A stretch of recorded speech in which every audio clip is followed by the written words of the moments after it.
at Fenwick Park, the home of Oldham Football Club for 2024. A fantastic facility, certainly what the club needs, I'm sure you'll all agree. I will quickly introduce our top table, then Mike will say a few words, followed by Stuart. So listen to what they say, because I'm then going to open up the Q&A with the guests in the audience. So you might want to pick something up off what them two said and follow the lead. So first of all, far right, me, Carrington, inside Mick, like an inside centre, Gary Kershaw. At scrum half, we've got Simon Winners. Out to retirement, Jim Minton. Head coach, Stuart Littler. For me, one of the best players to ever play for the club, Mike Forward. And we've actually brought him every time to dug him out of his grave and brought him back from Blackpool on a donkey, our new chairman, Bill Quinn. So that's the top table. Guys, thanks for coming. It's great to see you all. Just telling Bill, we put the same number of chairs out for when Oldham Athletic had their fans forum. So it's great that they're all filled.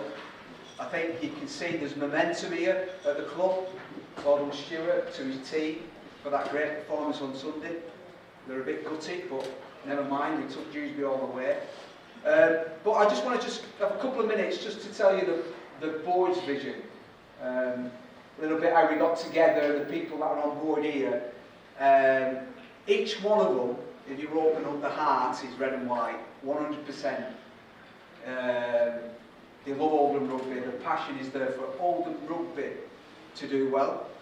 And that's all we're here for that, to try and get Oldham back to where we were back at Watershed, where we were winning things and in finals and things, and had a great support. The vision for us really is, although we're the directors, we're just custodians of the club, and we see it as not our club, not ours, not Bill Quinn's, not Mike Ford's, not Gary Kershaw's, but it's ours as in everybody in this room, and everybody connected to Oldham outside this room. We want it to be your club. We want it to be your club. That's our vision. And we want you guys to help get back to the Oldham people being proud of the rugby in this town again. And you can see already this season, you can see what happened on Sunday at Dewsbury with a full house, making it free admission. We're going to put the fans first. The philosophy that I learnt as a coach over the years, never had it the first, but over the years you got more experience in life, was as a coach is to put the player first. In every decision you make, you put the player first. Whether it's tactical or technical or physical or mental, just well-being, put him first. If you put him first, he will then become team first. He will then become committed to the team. And we as a board want to put you fans first. We want to put you fans first, so that you then become committed to Oldham Rugby again. I was curious at Dewsbury, curious. Free tickets. Are the fans still out there? Will we actually fill it out, 1,300 as it was? I was just that curious, because I don't think they're out there anymore. Sold within 2 days. Sold within 2 days. So our vision is to make you guys proud of it, but for you guys to come along with us. Come along with us. Have your stake in the club. Whether you buy a season ticket, whether you're in the lottery, whether you buy a scarf, whatever, or you run a youth team, John. You run a youth team. Or Joe, you run a town team. Put your stake in the club and make us great again. Help us. There's a saying, and it's put on there, if you want to go fast in life, go alone. But if you want to go far, go together. And that's what we intend to do.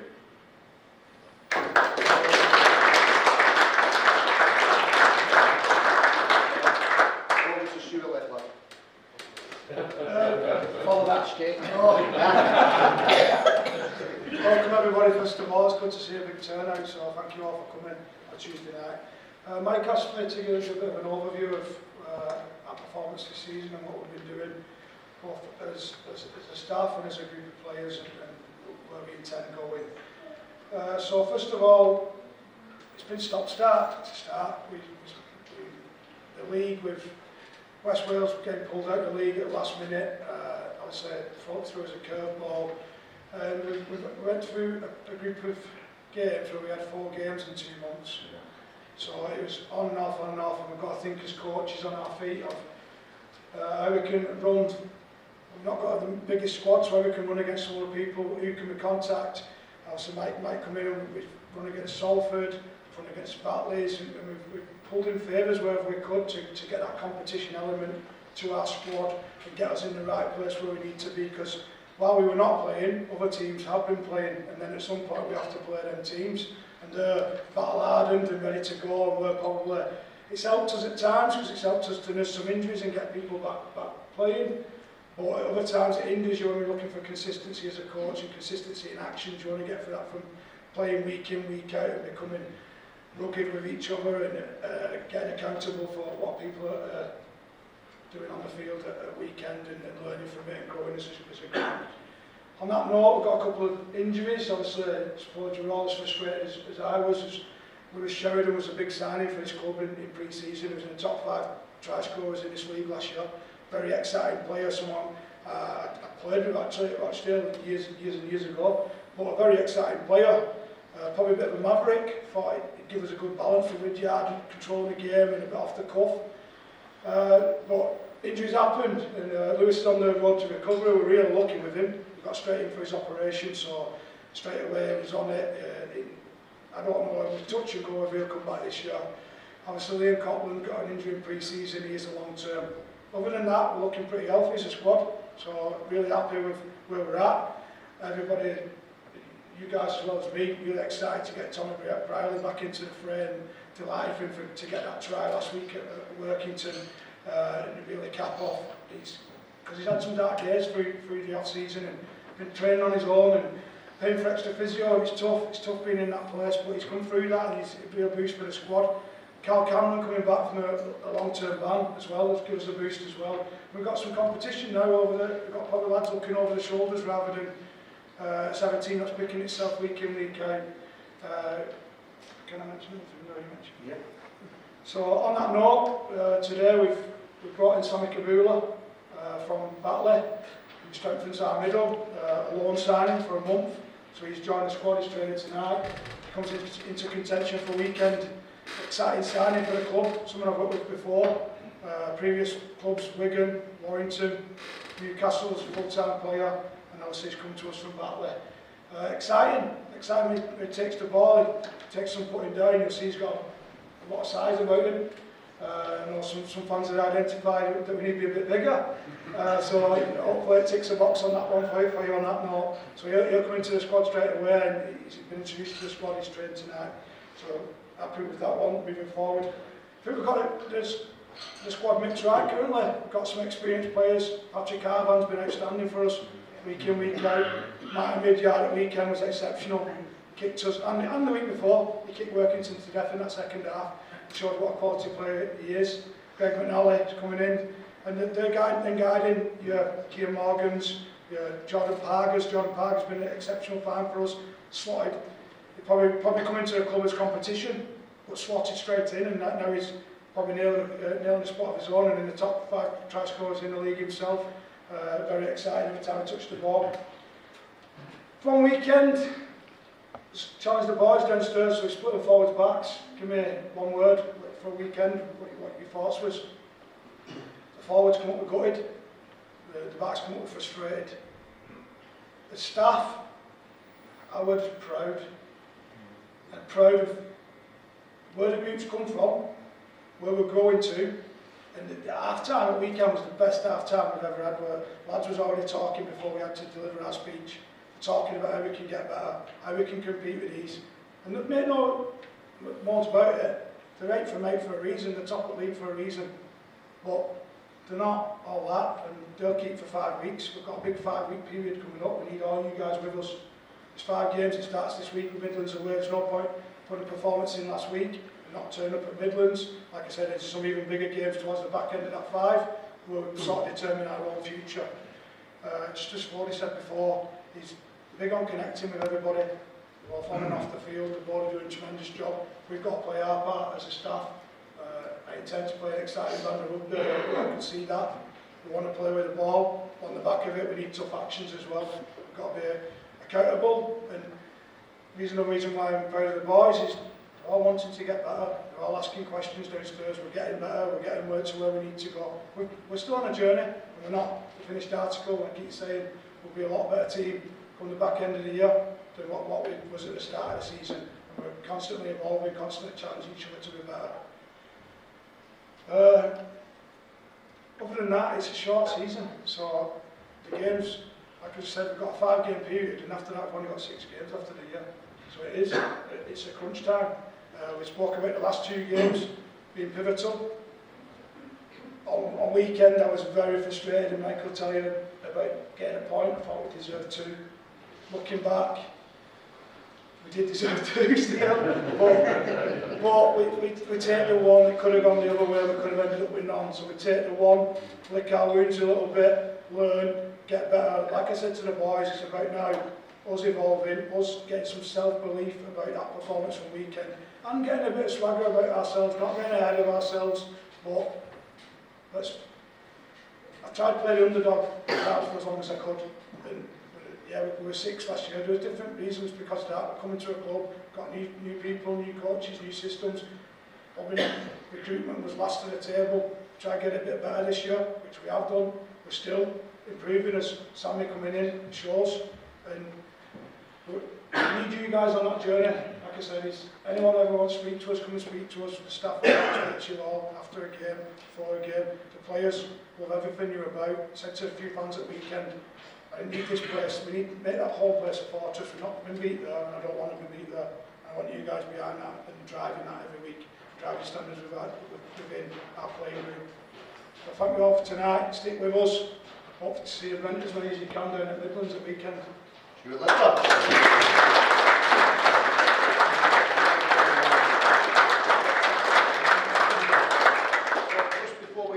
Q&A. I thought you've all dissected what Mike and Stuart have said. Basically, sponsors, if you're involved in amateur club, it's thriving at the moment. Waterhead, Central, Saddleworth, they're putting Oldham Amateur League on the map, and I'm sure that Oldham Rugby League will complement the pro side of the great game of Oldham Rugby League in Oldham. Sponsors, players, fans, all we need to do is beat that drum together, and I think we'll do really well. Has anybody got a question they'd like to put to our top table? It can be absolutely anything, whether it's regarding this season or playing here next season. Any questions for our guests? Please put your hand up because I don't want to get home for Emmerdale Farm. Right. Blue black top, thank you. Just check, I don't know if this is public or not, but obviously we played at Bergen Park next season. They're having a new pitch, so they're playing like an artificial pitch. If Latics get promoted, do they then have to go back to grass? No, it's actually, it's more grass than artificial. Yeah. It's the same pitch they have at Huddersfield where they've played Premier League football and Super League rugby on it. So it starts off as a grass pitch, and then so I was at Huddersfield for 20 years. I used to watch this knitting machine go down. Purely grass if they get back into football. What it does, it weaves astroturf into the grass to make it harder wearing and that. So yeah. It's the same type of pitch that's used at a lot of Premier League clubs. Yeah. So it's fine. Oh, it's fine. That's a very good question, by the way, and I see Gary actually get involved. Any more questions? Come to Jimmy next. With Stuart, would it be a good idea for like an amateur team like Waterhead, where we've had lads playing, to mix in on a training night together, just for that one-off, you know, and St. John's another one-off? Would it benefit both clubs, Oldham and the amateur club? No, from my point of view, signings or whatever. yeah, that's the I'll give you from the board point of view. From my point of view, what the beauty we've got here is a lot of amateur clubs, so we want to be out there in the community, want to connect with you all. The more we can get, run against someone, I want to run 13 on 13, so yeah, we can do a controlled session, obviously not going at each other fully, but a controlled session within that, then that ticks the box for us as staff, no problem. Obviously Mike will give you the board's angle on it, but from a performance. Sorry, what's your name? Jimmy. Jimmy, we had a meeting last week here with all the junior clubs, coaches, most of them, John, didn't we? And that's what we offered. Right. We offered our first team to go to Saddleworth, to go to St Anne's, to go to Waterhead, to go to Higginshaw, and train against their first team. You know, so Because you could pick up on amateurs who are going to be a good. But Stuart can actually coach the coaches as well while he's there and see how the professional arms run. So we're going to connect again. That's fair enough. Thank you.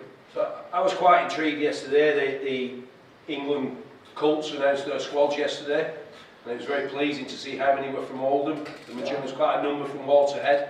So I think they announced the 18s, the 17s and the 16s England squads yesterday. And there was a couple from Saddleworth as well, but there was I think in one of the squads there was actually 4 from Waterhead that were selected. So we've got to, you know, we've got to be at the forefront of these guys' minds when they're looking to move on and perhaps move into the pro game as well. Let's not forget the ladies rugby team, which has started up brilliant.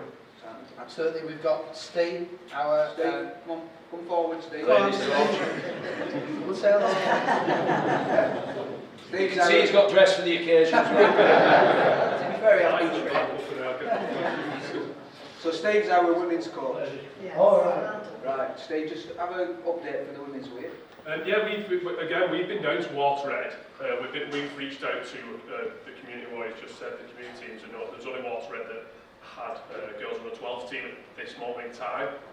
We put on an open training session tonight and put it all over our social media, so a few have been down tonight, so we are going round. But as you know, we're a brand new team ourselves, so we're just embedded in. But we are going in with the community clubs as well. I spoke to a few of the youth coaches at the meeting that we had last week, and they expressed an interest because they've got some girls in their team, but when it gets to under 12s level, they've got nowhere to go. So we're already having a chat with them in terms of how we can work together with Steve and them to give those girls another team to go to, and because it's a massively quickly growing sport. We've seen there's been much more on television, etc. And it's a key part of our community engagement plan. Good question, Jimmy. I think a lot of female rugby league in Oldham as well, it's dual reg, isn't it? Because I think Waterhead played someone the other week, but on the 12s, and some girls from Linus stepped up to play as well, so the girls are playing no matter what. Which pass they play for, they're not bothered, but the good thing about it is that they're playing rugby league, so that's great to see. Any more questions? Yeah, if you don't mind. My 2 granddaughters actually play rugby, and they play both union and they were at Waterhead. And I think it was, did you present them with some kit a couple of years ago or whatever? And the coach up there, what's he called? Matt Taylor. Yeah, he's a very, very good. He come across as very good. But they were very young, all the kids. And obviously, my granddaughter's a bit older. So eventually, I've taken them to Mayfield because they have got a proper team. And they both play for Mayfield. But they soon come back to Oldham if they get off the ground, you know. Yeah, you need to have a word, Ray. You don't mind your girls playing at Mayfield out of 10, they don't mention rugby union, do you? Our women's team is up and going. We've just been in that 9s tournament. None of you know much about it with the Super League clubs. We've just represented Oldham in that. And we have got 8 games this season, so the women's team is up and going. So what age is that? It's open age, so it's 16 plus. Right. So like I said, we've got on down training, we get a regular 22. Yeah. So it's massively grown in such a... How long have we been going? It's just a matter of weeks. It's not. So we're already off going, and playing now, so if anybody rather than going... We've actually got, so we've got a curtain raiser away at North Wales for their game against Hunslet, but also then we've got the return fixture where we actually play, where the men's team play North Wales, where the girls are going to be doing a curtain raiser for that game as well. So as we build up this year as part of the Development League, next year we will be entering into an actual formal proper part of the rugby league. So at what level we're not quite sure yet, but that will happen next year. So we will be competing at the actual proper levels next year. Yeah. Obviously, it's very important that Pro-Am obviously support each other then, because you've got obviously, we go into amateur clubs with your players, you know, you'll go into amateur clubs with the girls as well, or the women's team, and if you're watching, if your daughter gets involved, then she wants to go watch Oldham, doesn't she? Or if she's watching, or she's playing amateur, she wants to watch Oldham, or if she's a female who watches Oldham anyway, then she wants to play rugby, so obviously rugby can complement pro and amateurs, which is great to see. Any more questions? I'll come to you second, sorry sir, just as Jensen. Yeah. I'd like to congratulate you on taking on the club. I think obviously Oldham needed a change of venue, a change of personalities, and everything else that goes with it.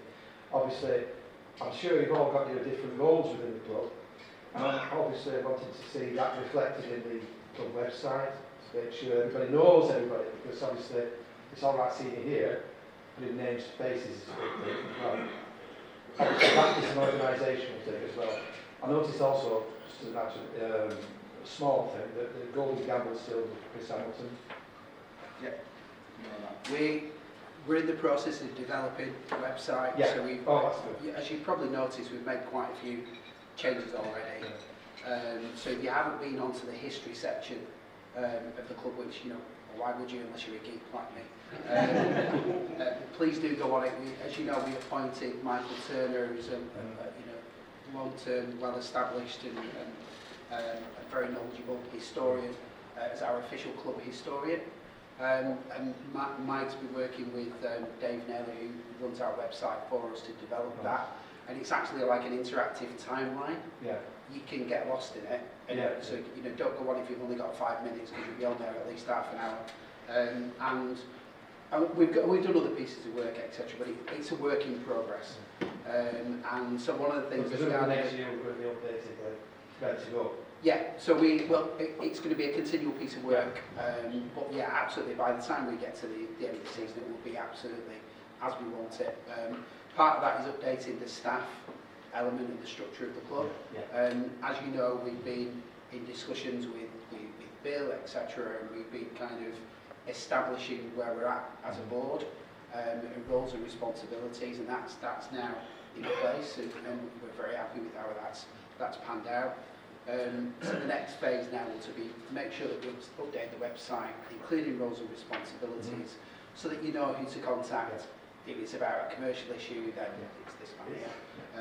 And if it's other issues, then you'll know where to direct your queries to. The other thing that we're going to be including on there as well is we have an amazing group of volunteers. And I've been quite astounded by the number of people that help the club out on a day-to-day basis, completely free, and do it out of their own goodwill for wanting to play rugby to be successful. And they don't really get any kind of, you know, official recognition. So we're going to be including them as part of our staff, part of the website as well. So we're getting there. It's a work in progress. Have we got a daytime base where we're working from? Are we still looking for the base? Yes and no. Right. We're a little bit nomadic, which I suppose has been a little bit representative of where the club's been over the last few years. The plan is to be based here. Right. In the medium term, so certainly from next season, and we're obviously working with Latics to kind of facilitate that. We see this as our home, our base, and you know, all the plans that we're putting into place for being here next year, hopefully in the Championship, is around this being our central focal point. Again, on that point, that can be reflected on being a shock for the rugby. Absolutely. So, Gary, do you want to take that one? Yeah, so you might have noticed my daughter on match days running a pop-up shop with a physio bench there. which you know has been unbelievably successful. You know, it really has. And, yeah, well, I had to help out pretty much for 2 hours on Sunday. We were that busy, and you know, we were getting rid of some memorabilia. Unfortunately, stock situation it isn't great. There were lots of youngsters wanting replica kits, really buzzing for being in the day, and we didn't have a massive amount of stock for that. We don't have any space to store it, so from next season we will have rails in the shop downstairs here. Those of you that come along to the football games as well will know that there is a club shop there. So we'll have our own rail space there. We'll still have online presence as well, so there'll still be the ability to purchase some items that we won't carry in stock online as well. But yeah, the plan is to have all that, some scarves and some. Do you know how hot it was going on Sunday? We sold out a dozen bob lads. But the reality was, you know, we sold it. But it was because they'd never seen them before, and of course, when we do start the season, you know, it's cold in February, and a bob lat, you know, it does come in handy. But so yeah, so that is the plan. I'm working at the moment and looking at what things look like next year. Okay, so in terms of what the kit looks like, what the home kit will look like, what the away kit will look like, what the supporters will look like, and just watch this space. But we will have a shop presence here. Okay. Great questions there. Just going to remind people as well, talking of Michael Turner, there are some books to our left. They're only £5, is that correct? Hardback copies, they're only £5 and every penny goes to the club as well. I'll come to you 1 second. I think we're all defending them first of all. First of all, thanks for coming on board, guys. It's just amazing. I don't think you've been as excited as that game against Widnes, which Mike will remember. But my next door neighbour's been saying to me, "Are you going to come and watch Salford with me?" And I said, "No." I live in Glossop, by the way. I come to all the games. And I said, "No, you never came and watched Oldham when we were at Staley Bridge, so I'm not coming with you to Salford." But I'll tell you something. I just wanted, you mentioned the Championship just there, but could you give us some insight in where you feel the game generally is going in terms of League One, Championship? I'm not even mentioning Super League, but just League One and Championship, where it's going. I mean, you've got a massive trip to Cornwall coming up, haven't you? It just blows me mind that you're going to travel all that way for that game, you know. And it's a long way, isn't it? It's a nice place. It's a nice place. But just want to get some general insights for us into where Rugby League's going in terms of League One, Championship and the future. I just thought you might have some insights for us. Me and Simon were down at the Rugby Football League at the Etihad last Wednesday, I think it was. They know that it's got to change a little bit, especially the Championship and League One. Yeah.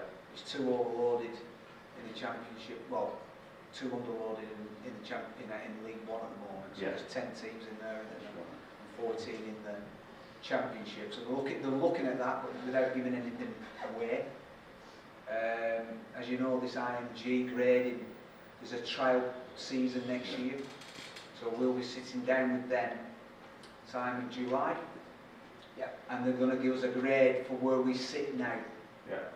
So that we can then look at what our deficiencies, which we know pretty much where they are.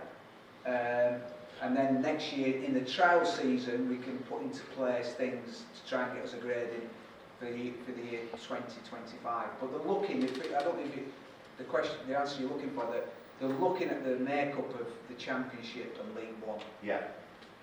Yeah? So that they wouldn't give us any further, but they know it needs addressing. Yeah. Yeah? Is that okay? I think it's great, yeah. One of the issues that we raised, because we met with the head of RL Commercial, as well as the a representative from IMG. We had a 2-hour meeting with them, and they went through their overall recommendations with us in some detail, which was really useful. And I think one of the things that we raised around the structure was that in terms of planning for next year and business planning, we're trying to align to their grading system because it makes sense to do that. So where can we get points, where can we put Oldham in the best possible position where it can get the chance of getting up to the top flight. And but for next season, for example, not knowing whether we're going to be in League One or Yeah. Championship League, we've either got 9 home games Yeah, with the current structure or 13. Well, there's a big difference. there is. And it's very, very difficult for clubs to plan, even in the kind of short term, really, with any kind of sense of kind of security without really having the proper structure in place. I think if we weren't telling them anything that they weren't aware of already, and I think it is on the agenda to look at, and I suspect that when they've addressed some of the other kind of rugby league calendar issues that they've got, that'll probably be one of the next things that they'll take. But like Mike said, they didn't really give anything away. I mean, this would be a great venue for the Big Bash. Do they still call it that? The Big Bash. It'd be great here, wouldn't it? Yeah, they've actually mentioned that obviously they're acutely aware of us moving to Boundary Park. Yeah. They're quite excited about it. They know it's a very, very good ground. It's the 10th biggest ground. Yeah, the dealings we've had 5 or 6 dealings since we've come on board with the RFL. They want to help make Oldham a giant again. Yeah. That's come out loud and clear. They want to make us, they know that, you know, an Oldham team that's rocking on the pitch is good for rugby league. Yeah. So they want to help us how much they can. First thing they said to us, we walked through the door, he said, "Oh, you sold out, aren't you, for the weekend?" We said, "Yeah, absolutely." He said, "How long did that take?" He said, 48 hours. And so they know that this is a hotbed of rugby league. They know from the amateur game. They know how strong rugby league is in this town, and it's just like a little bit dormant for a period of time. But they're really, really enthusiastic, want to support us 100%, and are right behind us and what we're trying to do, which is really good. Yeah. We'll stick with the middle section. Yeah, you probably answered my first question. It was about the short-term, medium-term and long-term plans for the club. And you've got your mindset, you know exactly what you're doing, saying short-term, medium-term and long-term. And that's my question. I think it answers most of that. The other question is to Stuart. Like bringing this loan player, that's just very interested in there. Bringing a loan player in. The lad's been training. You bring loan players in. How do you sort of deal with the personalities of the players you've got? And to deal with this, bringing, say, somebody like that in. I refer to the Rochdale game. I think there were 4 Wigan lads in. I think it was 4 Wigan lads. And then they all disappeared and we played a game then at Doncaster, didn't we? The game afterwards. And it took us a half to get the players to know who was who and where they're playing. So I wasn't sure, how do you actually manage to bring in loan players in? Like the guys coming down for a month, fantastic, brilliant. But somebody would say, this thing's from this place. And I just think, how do you sort of keep this momentum going, this feeling going? We're trying to create within the club. Oh, yeah, it's a very good question. From our point of view, I've got a smallest squad in the league, 22. Currently we take out 2 injured lads. So a 22-man squad, like it is, especially in the middles, people break. It's the position where people will bust. We've got to get our line right for the next 5 weeks. I just told you it's a pivotal time. So I need bodies, I need competition for places. I've spoken before about it not just being 1 to 17, I need 17 to 23, or 18 to 23, putting pressure on 1 to 17, both in training, to get that right, so that I'm looking over my shoulder thinking, if I don't perform this weekend, he's going to take my jersey, and he's doing that in training, and that's what we're trying to build. We're trying to build, like Bodie said before, it's the player first. I speak to all the players, I speak to every player every week, both people who are in the team, people coming out of the team, and just be honest. And what I wanted as a player was honesty from my coach, and not just have decided just go that way, that's it. There's a reason behind it, there's some footage behind it, he's been doing that in training and you're not, so there's reasoning behind everything, and it's just being open and honest and creating that with them. Also, that they can come to us as staff, like I see us as staff, we serve the players, so yeah, we sit at the top, we are the boss, but we're trying to make everything right so they can perform on the weekend. That's our battle. And yeah, you're right, there's going to be competition and people's noses will get put out, but we need success on the pitch, and currently we're getting it, so we'll keep striving to be better and keep looking at opportunities to make ourselves better as the season goes on. Question, good answer. Thank you. Have you? I'm ready, yeah. Yeah. I've got 2 actually, Yeah, ready. Hi everyone, my name's Janet, I'm a lifelong Oldham rugby fan, home and away. You hear me shouting with Ken Barrow. Bless him. So my first question is the name of the ground going to change? Is it going to be Oldham Athletic and Oldham Rugby? Is it just, is it going to be a new new name for this stadium? No, I don't think so. I think it'll always be Boundary Park. Yeah. So it's just going to be round. Okay. The second thing is, are we opening all the stands for the fans? Are we just opening one side? Can we walk behind the sticks like we do today? So we go end to end, or we just in one north stand or the family stand? Are we having a family stand? What? So at the moment, what we've agreed, because it's costing, Yeah. we agreed to open this stand, Yeah. which holds 4,000. Right, but so the question is, this stand is a seating stand, and I've been to North Wales and I've been to Doncaster, been hemmed in at Rochdale, where we're all sat together, squashed up, and it's awful, Mike. It's not nice for the fans, because you're all sat together and you can't walk and support the players behind the sticks and stand up like we do to try and get atmosphere. And you know, at Rochdale, we've been to Rochdale, their fans don't even, they go hornets about once a game if they're lucky. So obviously we need to create an atmosphere to get more fans, to get more people supporting you, but obviously I'm worried you're going to lose your atmosphere, we're just all hemmed in one side. It's difficult, Janet, because the costings of it, to open another stand, open another 2 stands, we'll start losing money at games. You know, so our steps are always going to be small, and the youth coaches, the vision I have for them is the Rochdale Road end, which is Latics home end, isn't it now? Yeah. To be called the Rory Pride stand, for example, to have in the future 4,000 kids and parents in that room, in that stand. Right. You know, so again, Janet, if we do this together, right, if you fans do this together, I mean, Dave Mercantroyd, he brought a drum. He brought a drum to the game on Sunday. We're trying to create an atmosphere, but what we want as a board, we want your feedback. You give us some good feedback, but we want you to take hold of it. We want you to grab hold of it. So, Janet, if there's no atmosphere in our first game at Bradford, when we get promoted, we play Bradford Bulls here, and we get 4,000 in, we're going to put it on you to create it, for you to come up with I do, he's been a witness, so I do chant a lot. So we do get around him and everything, we do chant, we do, but I'm just worried that if you, like, on one stand, you're all sat down, you can't, we've been to Staley Vegas, with Staley Bridge Celtic Ground, we've been everywhere, and we can walk between the stands, and we can walk up to the pitch, and we can encourage from the sidelines, but we sat back at the seats, you lose your atmosphere.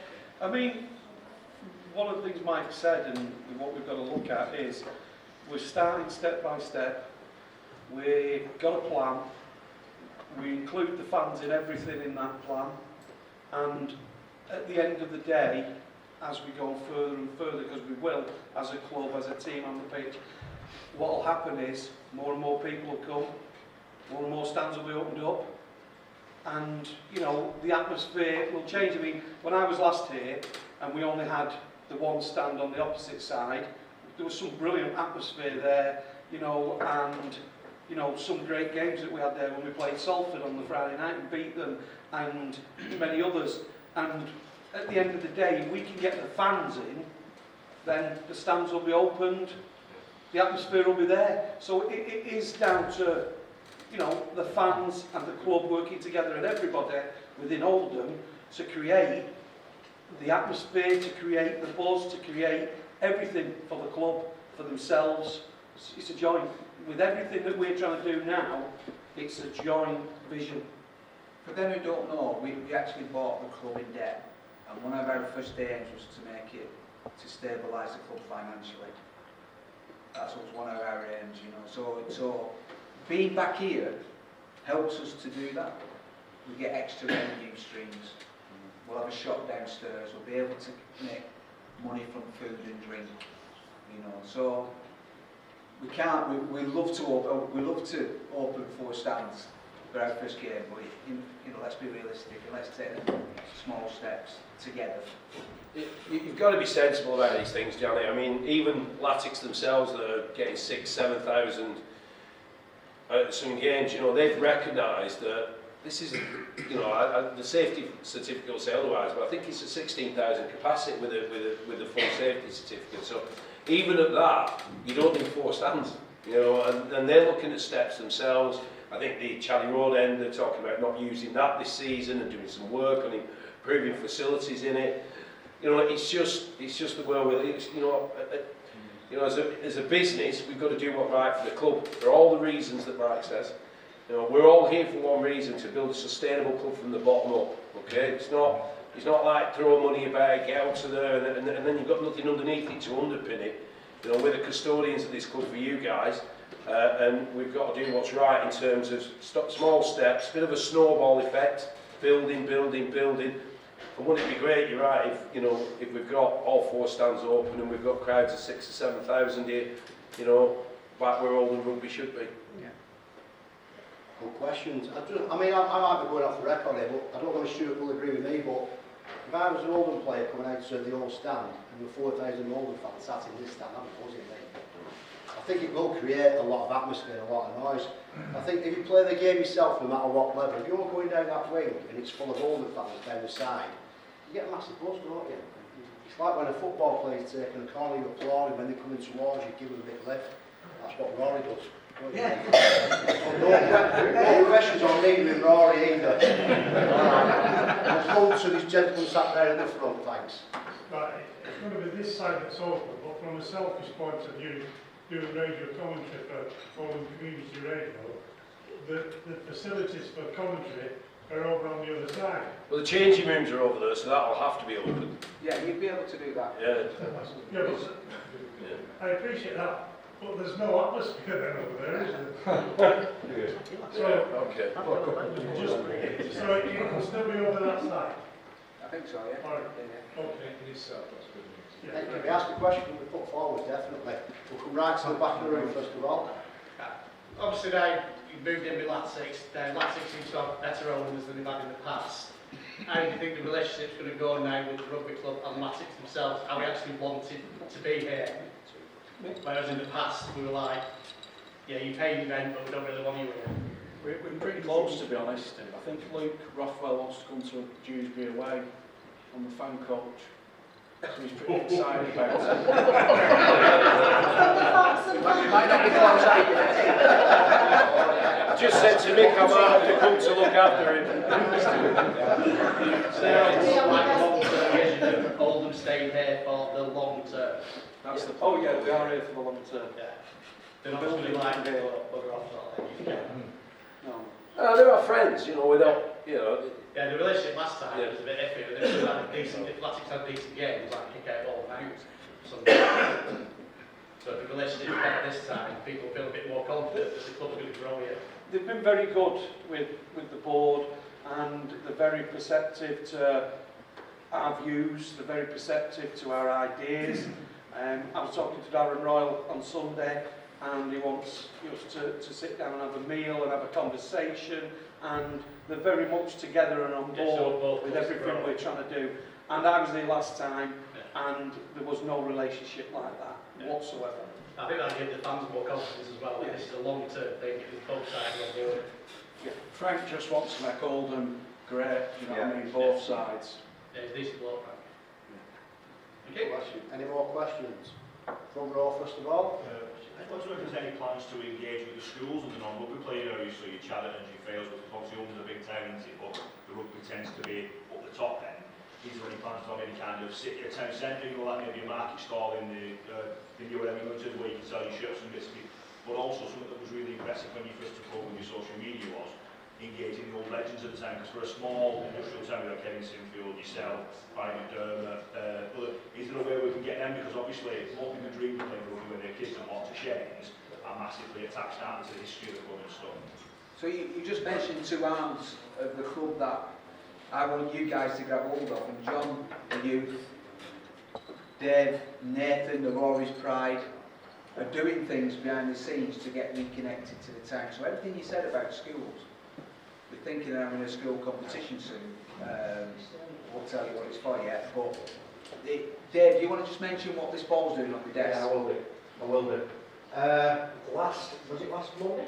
Yes. Last Monday, we had a meeting here in one of the other rooms, and all the youth coaches from all the clubs in Oldham here, Warhead, St Anne's, Limers, and as Mike was going through with Joe what they want pathway to be for rugby, so they went from under 10s to under 7s. There's no town team anymore. They want the town team back. If I've just got to give you a secret where that's coming up in a bit. But Joe wants to get the town team going, because I had a conversation with Mick the other day, and I mentioned that Kevin Sinfield played for Oldham at Wembley. And I said, hang on a second, didn't you, Mick? He went, yes, I did. We get the first team. That's exactly what he said to me on the phone. He was the first team from Oldham to play at Wembley. Play second row. Play second row. Second row. I'm not sure it's second row. But what happened that night, it was great to get them guys coming back on with us, because we have had some fantastic talent in this town over the last 25 years that have gone away. You can watch a rugby league over the weekend and see players play for Super League clubs and think, he's from Oldham, I love to see him on the pitch. So what happened last week, I got a text at 7:15, and then I stood up 3 minutes later and announced to the coaches from all the other teams, all the others, that the Yeds, the supporters group, the Yedzog, and Rory's Pride are donating 10 training balls to every under 10, well, to every club who's got teams under 10-year-olds. So in the next few weeks, Rory is going to go down to their training sessions at Waterhead, Wymehurst, Higginshaw, Stanworth. Rory's going to go down and actually give 10 of those balls to each one of them teams. The coaches were absolutely loved it. The guy, I don't know the guy's name from Stanworth, but he said the tops. He said if you took Rory up to the tops, they would go mad. That's why somebody wants to come out of the costume, but that's somebody else doing it. I did it too. He went down the other week with about 50 kids dragging him. Rory was for a gal, but he was filming up on the park. Well, that's what that ball's doing there. It's been donated. Yeah, I think it's for us to do this, we need you guys. We just had a board meeting, we've got 1,000,001 things to do, and on the list is this, schools. But where is it on the list? It's not at the top. You know what I mean? So we want John and Dave to drive it and push it, and Joe to push the town teams, and we'll facilitate it. That's what I mean, go together. The legends bit and the best players bit, we've got Wacky here, we've got Ray Hicks here, we've got Ray Hill here. You know, again, like, we want them to drive this. We want them to invite people and think of things to get that past players, legends, whatever you want to call them, involved in the club again. Where's Wacky? Wacky would have been further in that, Wacky. He was over. When I first met Mark to discuss the takeover of the club, one of the first conversations that we had was around the Catalan trips. Yeah. So both me and Mark represented Oldham junior rugby, okay, and we used to have a link up with the Catalan guys where 1 year your opposite number would come over, stay with you, you'd play 11s, 12s, 13s, 40s, 50s, age groups and stuff like that. Then the next year you go to Catalan, play against them again, and it was all a thing. I'm a bit younger than Mark, our games not normally lasted 80 minutes. But what was great about that is, so you started off with the youngest, yeah, and then you'd go and watch the other age groups as well. And that particular year, I don't think yours got past half an hour, it was just a pitch battle. And they've been living with these guys all week, you know. But that was a great thing. And you just mentioned two places there, Failsworth and Chatterton. So in my day, there was only about 8 schools in Oldham played rugby league, and it all went down to the teacher, you know, the likes of Hubbold at New Barn, Stan Toft and people. Two of the most prominent teams were Christchurch on Denton Lane and South Failsworth. So, and then there's the typical watershedings, Lindus where Mike went, New Barn where I went. You know, there was only about 8 clubs, but 2 of the strong ones were, we used to, in fact, my age group, we trained at Christchurch because he was our town team coach, so that was our training base at Christchurch. So I'm sure we can get it back somewhere. Yeah. Just before we come on. Sorry, I was just going to add that all of this is going to be run through our foundation. So that's where we will implement, and this is aligning with the IMG proposals, and it's part of the community pillar, one of the 5 pillars that we've got in terms of grading. And it's critical for us to develop a proper community engagement plan. So it's got to be a thorough plan. It includes player pathways, it includes a number of different things like the women's, the girls' rugby side of things as well, disabilities, all kinds of different areas, and that is an absolutely critical part of our planning process. And is this because of the IMG changes? I think Yes, partially, I'm being completely honest, but also because we've always said right from day one, we've got to re-engage with the town. And that's not just about the men on the pitch, that's about engaging with the rugby league people in Oldham at all different levels. And that's the only way that it's going to be a success. So that's a critical part of what we've got planned through our foundation moving forward, and there'll be some announcements over the next few weeks as we develop that as well. So yeah, we're absolutely committed to making it work. If I can just go back to a question before, something Mike just said about where are we based, etc. And Mike was just saying, you know, that we need you guys on board and everything else. It's quite funny really, but we are so connected as a board. We're working 7 days a week, night times, everything. Because these are absolutely fantastic these days. You know what I mean? That's your office in your hand, to be quite honest. And, you know, it can be 10 o'clock at night and someone comes up with an idea and we put it on our WhatsApp group. Usually you, but... Yeah. And then what we do then is, you know, you wait for the answers and everything else, or sod off, or whatever. And basically, this is what we're doing 7 days a week, 7 nights a week. This is awesome, it's brilliant. And Hayden said something, and he's 100% right. We're now, and I wasn't doing it for a long time when I was here before, we're doing this with a smile on our face. Yeah. We're loving it. And we want it for you, for the town. So that was just to answer the question before. That's, you know, that's the way as a board we are, and the way we're, you know, what's impressed me is so much is the hard work, the togetherness of everybody. And that's because everyone's got the same vision, the vision for the club, the passion for the club. And, you know, I always say it all the time, and I'm saying it, you know, and I write it down. It's not about us, it's about the club. And that's what it's all about, it's all about the club. And that's how we are. So Bill, just before we come to Phil, 92 Challenge Cup final, play for Cass. Yes. Against Wigan. Yes. I was there. We played at Curtis Kevin Field. Did it? Two legends of the game, Well done. yeah. Right, Phil Bradley, next question. Just a comment for the gentleman who brought the rugby ball. When you order them, please note that is a size 5. Size 4, actually. Size 4. That's a 4. Size 4. That's a size 4. Under 10s play with a different size. Well, when we were at the meeting last week, and we announced it, all the coaches turned around to me and said, make sure you order size 4. Yeah. Yep. So we did. On the 10 to play size 4, so it's okay. Yeah. Right, okay. Next question. Oh, I have my hands on that then. Sorry, Colin, I'll come to you. Right. Jen, you wait a few minutes behind you. You said earlier, Mike, that you bought the club in debt. Could you give a broad indication of the club's financial standing now? Well, our financial chief. Of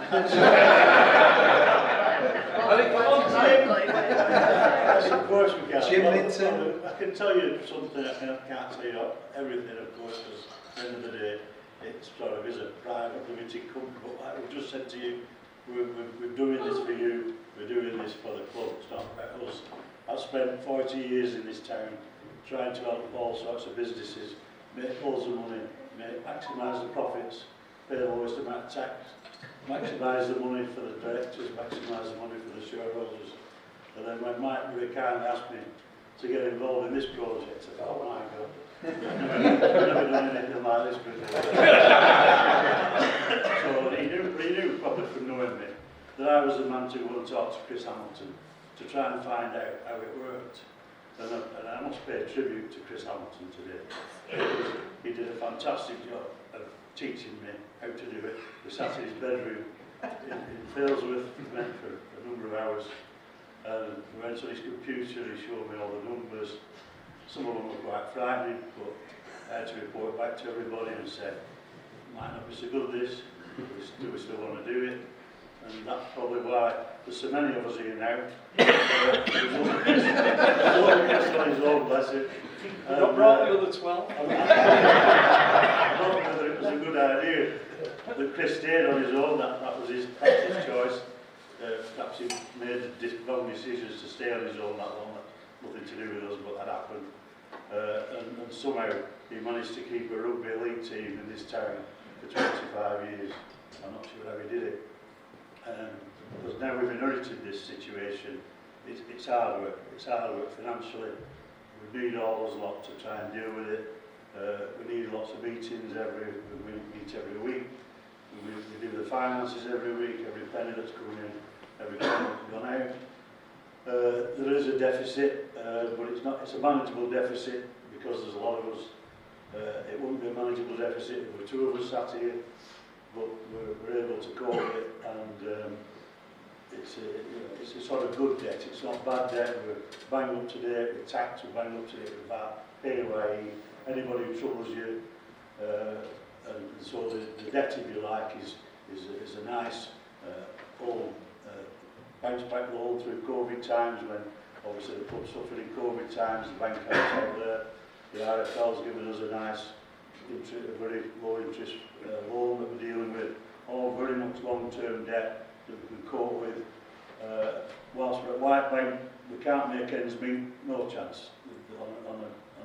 On a monthly basis, the income streams we can create at White Bank are not enough to pay the players what we want to pay them and to make it a profitable club. So till we get here next February, that's the time when we have this dream that we'll start to actually balance the books.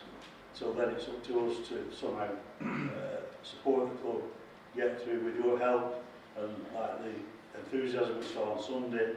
That's why we wanted to make that statement, to get everybody in on Sunday for free, because that the more support we had to get involved in, what we wanted to do as a board, so that we could see we still had these people, and it was great to see you all sell out in 48 hours.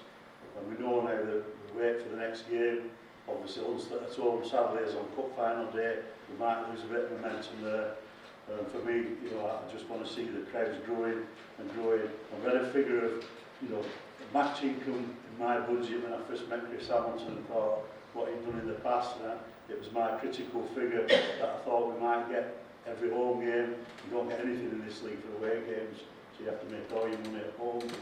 And we've not got anywhere near the budget that we thought we were going to get, which is pretty sad. But we're really delighted with the start we've made. When we get here in February, and we will get through to February because all these lads have put together to make sure that we've got the funds available to get us through. Funds available, hopefully, to get us promoted. So we're all ready to go again in February, hopefully in the Championship. We'll hopefully do the same procession down Sheepfoot Lane that I enjoy doing with the Rock Girls. We'll see the first game of the season in February, and we'll have 4,000 people out here in this stand. Hopefully, perhaps even Janet, we might get you behind the goals. I don't know. I always think when we winning. You would out-sing the 4,000. I'll to answer your question, it's not brilliant financially, but we're dealing with it and we're excited to go with it. And if the coach needed an extra player or players in the run-up to Just the end of not the season to ensure promotion, then it's likely that money would be made available. The guy walked in this afternoon and signed his contract all over the park. There's no realistic chance of getting something like Cavill on for the rest of the season, rather than take a short-term one-month loan. Stuart? Sorry. Obviously, currently it's determined by Batley. Batley's his parent club. Close with Craig Lingard. So we thank him for choosing us. We took him out Flynn last year. He was good for us in last year, and obviously went back to Batley and fed back what we was doing here. So Craig's happy to send players here. Obviously he wants to stand against some game time. That's a bridge to cross when that time comes. First of all, he's got to do the business on the pitch for us and make sure we're in a position there. The negative of it is, yeah, he might get called back to Batley, but if he does the business for us, then we're on 1 month further on, hopefully in a position where we need to be come the end of that month and punching for that back end of that running to the end of the season. Sammy's a great guy. He's got a very high skill set. As you'll see over the next few weeks, he's a big guy, a big human being. He takes some tackling, but he's also got, he used to play like while playing 13 as a kid. He's from my area, he's from the Lions Club, ex-England under-16s captain and stuff, so he's very highly rated as a junior. Felt a bit by the wayside at Newcastle, got a bit of an injury, and he's starting his way back. Hopefully, can make the best out of him over the next few weeks, and we see the best out of Kabula. If he is someone who joins on that journey, and we'll be delighted with that. Hopefully we've got squad there at Batley as well. Just before we take the next question, Jim, when you mentioned you spent 40, I was very humble, but when you said years instead of grand, I was quite disappointed. Any more questions, ladies and gents? Right, Colin, after Colin. Cheers. Sorry, it sort of just touches on what this gentleman just said. Yeah, it's about the play. Dual reg, I mean, we know it's across the game now. But personally, I don't like dual reg, but I understand the way the game's gone.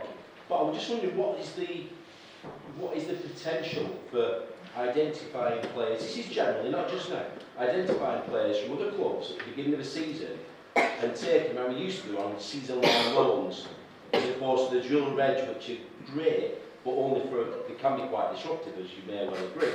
I'm just wondering where the game is with that, and how could we potentially benefit off that?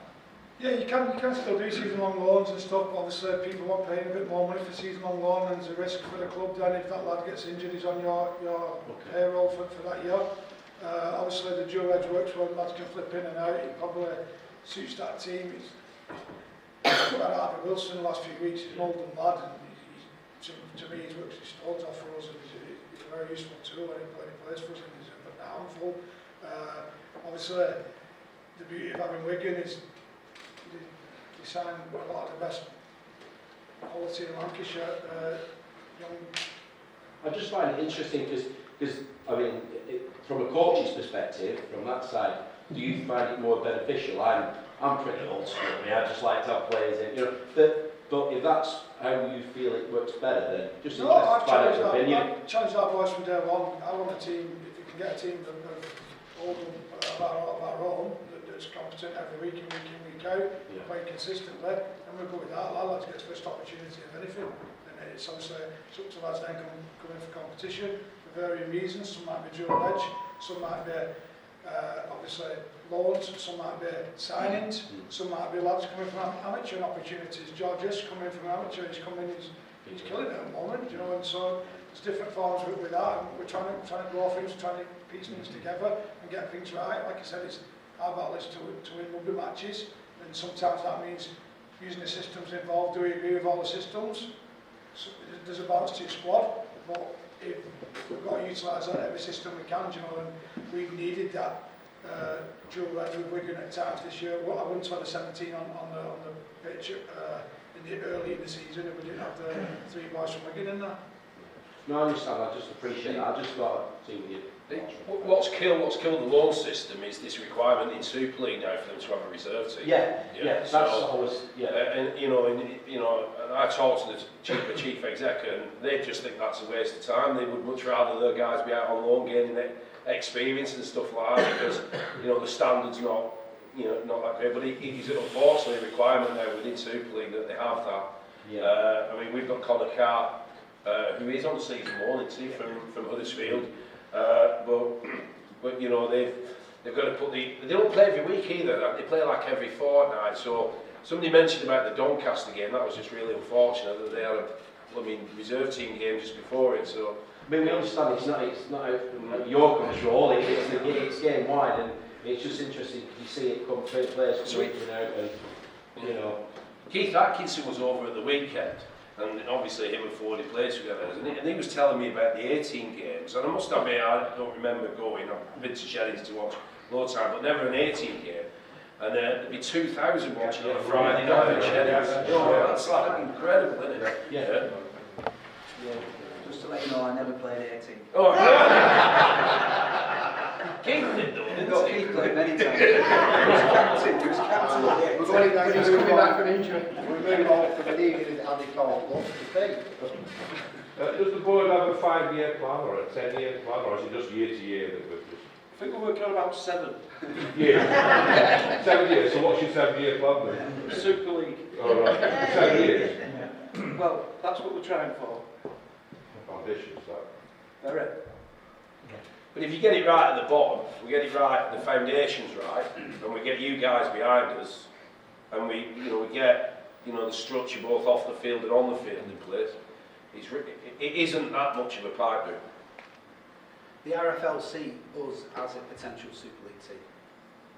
So they know about rugby and Oldham, they know about being a rugby league town, and they know that potential is there as long as it's managed right and we take our opportunities. So, why not? Why not?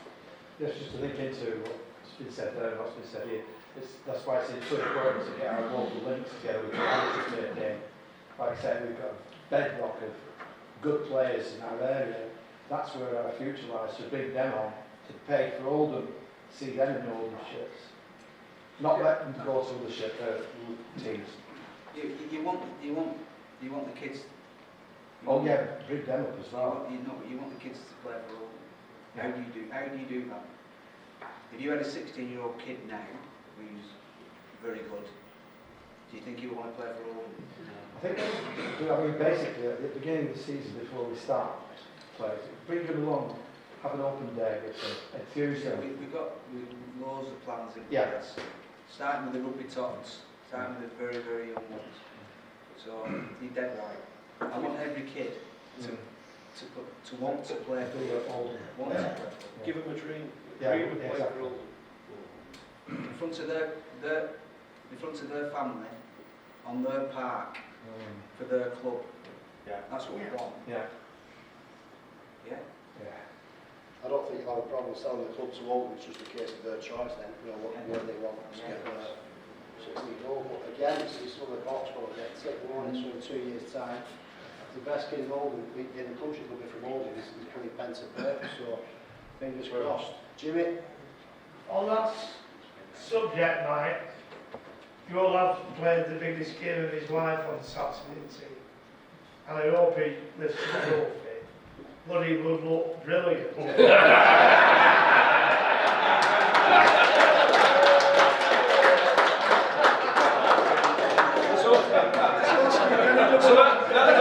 that's the whole budget for the year spent. What do you say, Jim? Or he signed you up with a cake.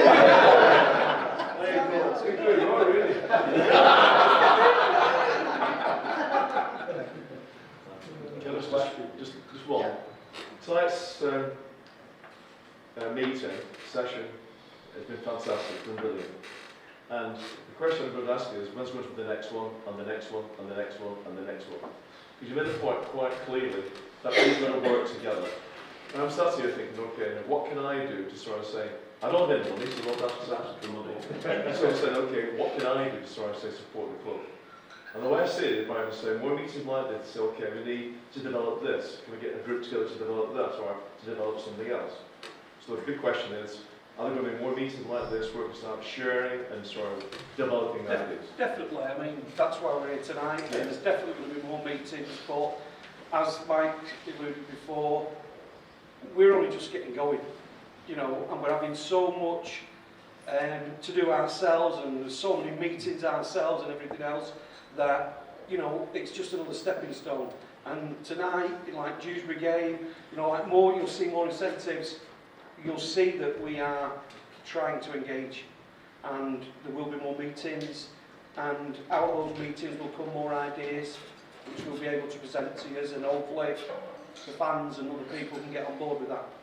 Okay, thank you. I think for me, it's last Monday we had a youth meeting with all the coaches, right? And the club put their vision out for the kids and the community, and we offered the junior clubs and the senior clubs certain things, right? But now it's up to them. I've seen John 2 or 3 times since then. It's up to them now to grab hold of it and come back to us. Yeah. This fans forum, do we set it the next one in 2 months? Or do you guys say, we want one? Do you know? So grab hold of it. Grab hold of it. We'll always make ourselves available to talk to the fans. I mean, Simon, that's a big part of Simon's role is engagement with you guys, and so. I think from my perspective, you know, I think it'd be interesting to get your feedback on tonight, whether it's been useful, etc., whether it's the right format, whether you think it needs to be in a different format. But we said right from day one when we had our original press conference, only 8 weeks ago, sat in this very spot, that we were going to hold this session 8 weeks once. It was longer than that. It was a lot longer than that. Mick, we're only 21. We're many grey hairs or anything. We follow through on our promises, and we were committed to, once we kind of organised our structure and got certain things in place, that we'd come and be open and transparent with you guys, and we're committed to doing that. Now, whatever format that takes, how frequently it happens, etc., you know, we're open to suggestions really. It's your evening, not ours, and I think so we're going to be very much led on the feedback that you give us in terms of what you want. So the gentleman at the back asked a question about our partnership with Oldham Athletic. You know, won't they give us this room tonight to do this? This is the third time I've been sat here in 8 weeks. Yeah, thank you. This is the third time I've been sat here in 8 weeks. Whenever we've asked, they've never said no. Actually, it's the fourth because I had to come and do the presentation in the iftar evening. Were you here for the iftar? No. Right. Okay. So actually, it's the fourth time I've been sat here. So you know, it's you know, and being back here, so it shows you a bit about our relationship, but being back here gives us all these opportunities. Yeah, I give fans a lot more confidence as well if the two clubs are working together. Yeah. Gary was telling me at 7:15 tonight he's on a home bird, so don't take anything he says on board, I'm only kidding. Just following up on what you said there about feedback after tonight. Yeah. What's the best way of doing that? I know we have there's a forum on the Total L forum, and there's a thread on there about tonight. But do you want to use something like that, or your email on the contact list on the website? What's the best way? Yeah, absolutely. I'll put something out on the website following tonight with my contact details on, and by all means, any feedback that anybody's got, you can contact me personally. So my mobile number, email address will be on there, and yeah, all feedback will be gratefully received, and we'll formulate as part of the overall engagement plan, kind of future sessions, and how it's going to look moving forward from here. Good question. Any more final questions, ladies and gents? Anything wrong? First of all, let's talk about this week's fixture. Finish off. Yeah, we spoke about the crowd we had in the squad from last week, and there's no point us performing like that and then coming off the gas against a Midlands team that's growing year on year. I just sat the coach today, so I expect a bit of a bounce back. You usually get a bounce back from a group. He's been with that group for a long period, so you'd imagine probably a few boys in that change room at home. Knowing myself what happens when coaches go and stuff, and usually get a bit of a response. So again, it's more about us this week and controlling the controllables on our end. Put a strategy into place. Today's been a bit of a lighter training session tonight, we'll be honest with you. More about getting the boys back moving, a lot of massage, a lot of recovery, got the weights into them, and we go again Thursday, go hard, and then detour off towards Saturday, towards the weekend. But yeah, it's the start of a crucial 5-game block for us. So we want to hit the ground running, we want to build on the previous 2 weeks' performances, which I think have been knocking up there, and showing what we're about as a group. There is competition, like I said before, for spots now, so I expect competition on Thursday.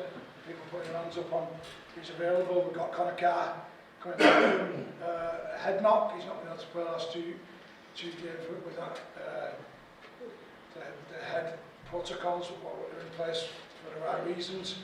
But he's now back. He's passed all the medical side of that. He's back to train on straight tonight, lightly, properly on Thursday. So again, with him and Kabula coming in, there's competition coming, and competition, pressure creates diamonds. So again, I'd rather have that headache than not have a team on Sunday. It's what I'm looking forward to. It's a period that we're going to embrace and move forward as a group. Stuff, Stuart, and if you win every game for the rest of the season, I will buy you a bobble up.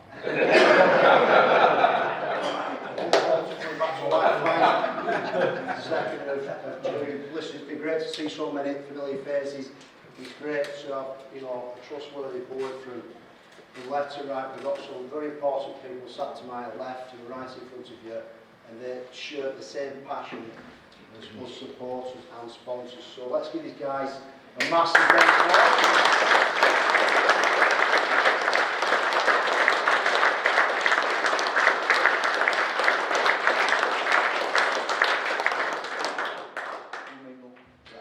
If anybody wants to have a selfie really, but don't have a photograph with Gary Kershaw, because if you put it on Facebook you'll get a month's ban.